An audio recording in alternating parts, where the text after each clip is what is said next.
Անցնող շաբաթվա ընթացքում մի շարք ընկերությունների աշխատակիցներ բողոքի ակցիաներ են կազմակերպել հունվար ամսվա իրենց աշխատավարձից կենսաթոշակային պարտադիր վճարները պահելու դեմ։ Երկուշաբթի առավոտից ակցիաների շարքը սկսել են Հարավկովկասյան երկաթուղի ընկերության աշխատակիցները։ Ընկերության մարզային եւ երևանյան մասնաճյուղերի աշխատողները լրագրողների հետ զրույցում պնդել են, որ ընկերությունն իրենցից գումար գանձելու իրավունք չունի։ Իրենք այդ մասին զգուշացված չեն եղել եւ Սահմանադրական դատարանի որոշումն անտեսվել է։ Երկաթգծի բոլոր կայարանները դեմ են։ Ուղղակի մեկը Գյումրի է, մեկը Հայրում է, մեկը տարբեր տեղեր են կայարաններ, դժվարանում են հասնել այստեղ։ Թե չէ բոլորը ու շատ կրնեն նախնդիր, որովհետև շատ են, բոլորը դեմ են կոնկրետ պարտադիր բառին, որը որ առանց հարցնելու, առանց Սահմանադրական դատարանում այդ օրենք ուժի մեջ վերցնելու, որովհետև հələ հայտնի չի, դա կլինի ուժի մեջ թե չի լինի։ Իրենք մեզանից պահում են ու չգիտենք թե ուր են տանում այդ մեր գումարը։ Ընկերության գլխավոր տնօրեն Վիկտոր Ռեբեցը աշխատակիցների հետ հանդիպման ժամանակ պարզաբանել է, որ եթե իրենք պահումը չանեին, կտուգանվեին։ Գնացեք ձեր կառավարությունից բողոքեք, հորդորել է գլխավոր տնօրենը։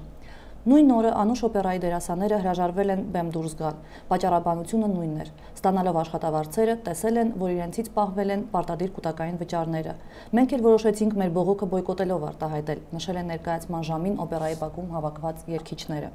Փետրվարի 12-ին նույն պահանջով բողոքի են դուրս եկել Երևանի մետրոպոլիտենի աշխատակիցները։ Ժամը 10-ից նրանք հավաքվել են մետրոպոլիտենի կենտրոնական գրասենյակի մոտ եւ ղեկավարությանը իրենց աշխատավարձների 5%-ի չափով պահումները վերադարձնելու մասին նամակ պահանջ են հանձնել։ Ավելի ուշ հայտնի է դարձել, որ մետրոպոլիտենի 3 աշխատակիցներ ազատվել են աշխատանքից։ Դեմ եմ նախաձեռնությունն իր կայքում նշել է, որ դա ակնհայտ ճնշում է աշխատակիցների վրա, ովքեր իրենց բողոքի ձայն են բարձրացնում ի պաշտպանություն իրենց ոտնահարված սոցիալական իրավունքների։ Աշխատանքի ձեռքվելու սպառնալիքներ են ստացել նաև Հայաստանի էլեկտրական ցանցերի աշխատակիցները։ Նրանց ակցիային սպասվածից քիչ մարդ է մասնակցել։ Բողոքողները դա բացատրել են նրանով, որ առավոտյան ղեկավարությունից բոլոր բաժանմունքների աշխատողներին զգուշացրել են, որ բողոքելու դեպքում կզրկվեն աշխատանքից։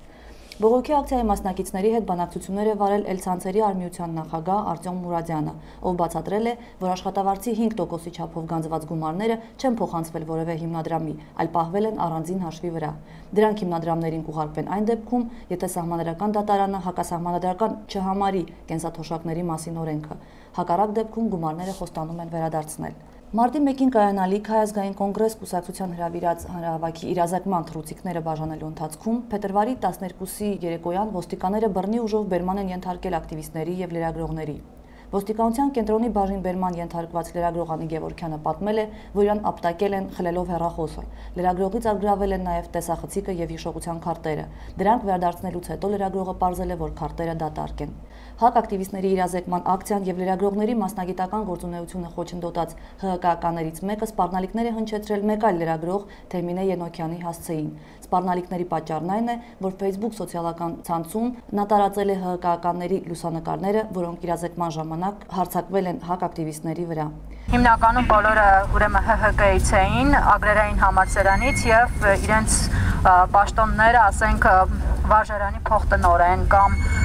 դասախոս եւ այլն։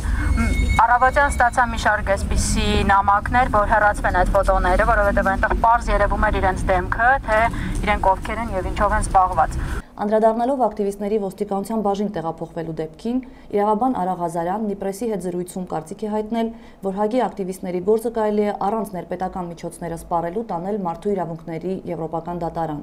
Ըստ Ղազարյանի, հարցը ոչ միայն իրավունքի ակնհայտ խախտումների մեջ է, այլ այն, որ հենց ՀԱԿ-ի ակտիվիստների դեպքում են հաճախ նման խախտումներ արձանագրվում։ Իրավաբանի խոսքով ՄԻԵԴ-ը կարող է հայցն առանց ներպետական ատյանները սպառելու ընդունել նաև այն պատճառով, որ ինչպես միջազգային կազմակերպությունները, այնպես էլ Եվրախորհրդի տարբեր մարմինները վերջին կես տարվա ընթացքում պարբերաբար բարձրաձայնել են, որ Հայաստանում հավաքների ազատության, իրազեկում կատարելու իրավունքը պարբերաբար խախտվում է։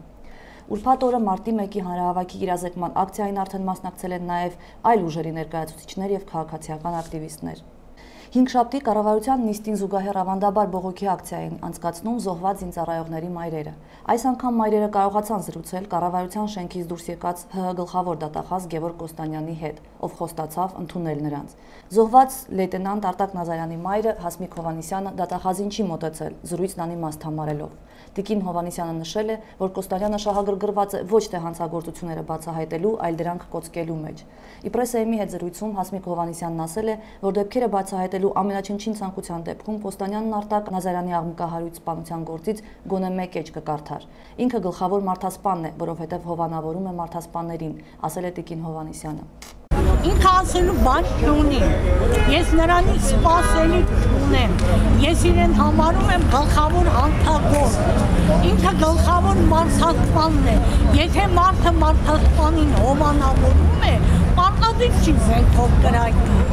ուրեմն ինքն էլ ևս մարդասպան է, ու ես համարում եմ, որ իմ աղայի արյունը միայն սեփական ձեռքերով սպանած մարդասպանների վզին է, այլ նաև մնացած բոլոր վկաների, ականատեսների, կոծկողների, հանրապետության նախագահի ու հանրապետության գլխավոր դատախազի, որ միայն զին դատախազ է եղել, մնացած օպերների, ոստիկանների, մյուսների վրա։